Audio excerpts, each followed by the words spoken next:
Dr. Russell Norman. Thank you, Mr. Speaker. I rise on behalf of the Green Party in this urgent debate about the contamination of the whey and its processing into other products. Mr. Speaker, this has been a very confused few days, and I wanted just to start by running over the timeline about what happened, because we've certainly been trying to wade our way through the information, which has some of it's been good and some of it's been a bit confusing.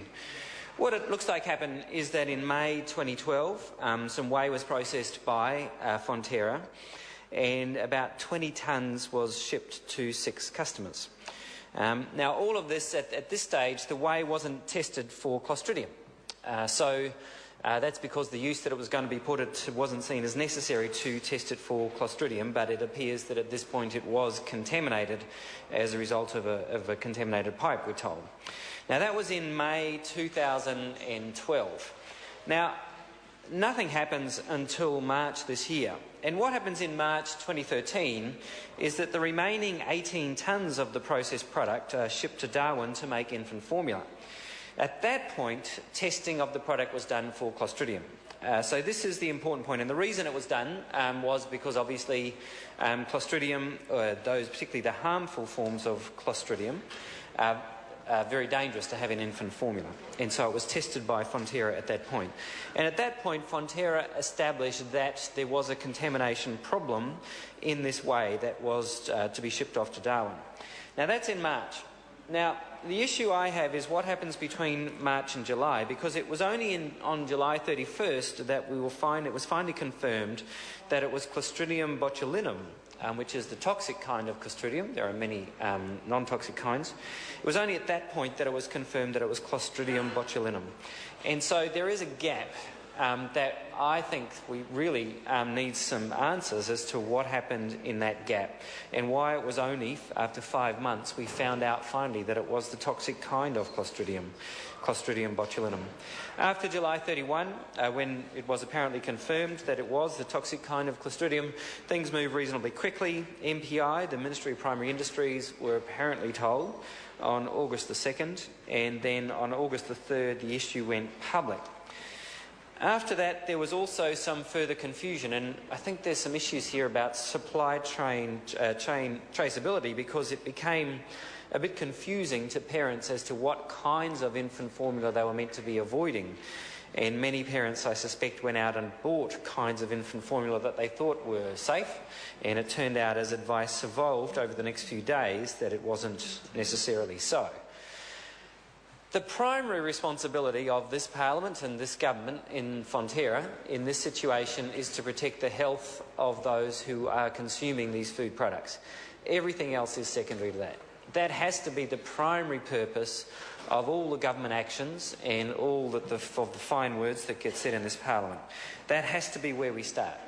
And so locating the contaminated product is essential to that, and making sure that we have the supply chain traceability in place so that we can track that product down very quickly seems to me absolutely essential. And I've been a little bit disturbed that we've had trouble locating some of that product.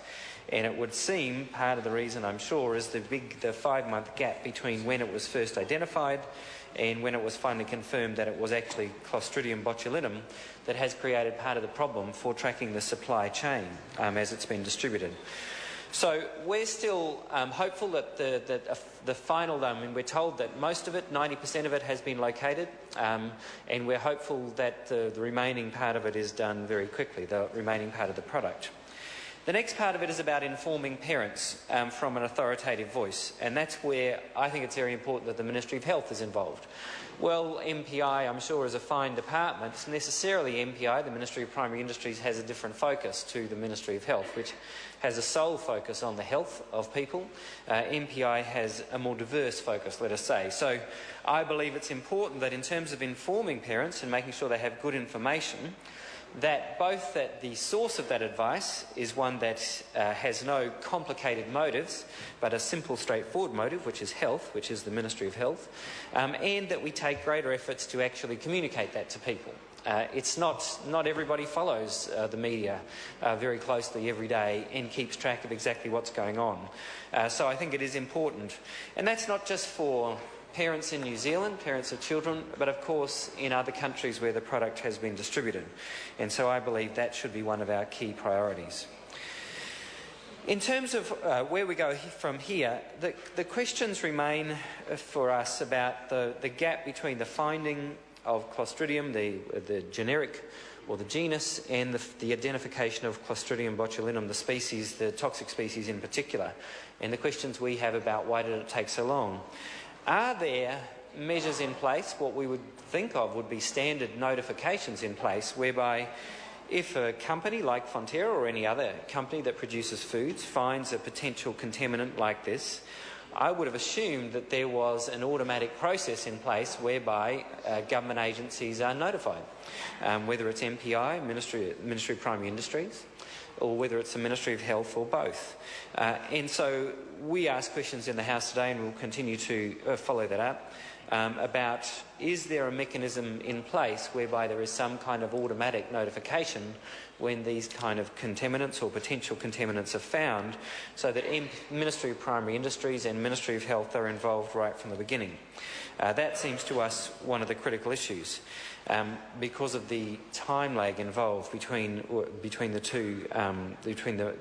two periods. We're also obviously very interested in looking at the exact relationship between MPI and Fonterra. If you think of Ministry of Primary Industry as the regulator, in Fonterra and the other companies as the industry, it's obviously essential that the regulator has, if you like, a hands-off approach in some respects, or rather an arm's length approach, from Fonterra. That is, it should be that it is able to take an independent position and step in on the industry when it's necessary to act in the greater good. And that is the role of government. The role of government isn't to be just captured by business. The role of government isn't to be an arm of corporations or industry.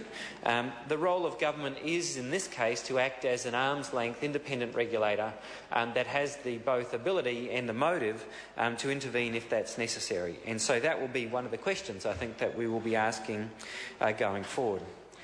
Mr. Speaker, this issue and this episode has also raised broader questions about the diversification or lack thereof of the New Zealand economy.